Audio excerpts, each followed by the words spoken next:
Кара каршы концертлар Мәдәният министрлыгы графигі бойынша республика программалары негізінде тізілген яңа мәдәният ушакларында уздырыла.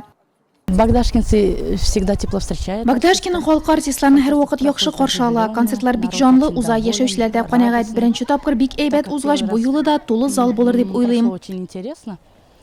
Богдашкинның кунаклары арасында Радник ансамбле, катнашучылар унау, репертуарларында нигездә чуаш халык җырлары. Коллектив «Родник» Беловского Беловка авылы мәдәният йортыннан безне бик яхшы каршы алдылар. Клубта ошады, килүебезгә шат. Аларга үзебезнең чуаш милли җырларын бүләк итәбез. И мы рады, что приехали сюда.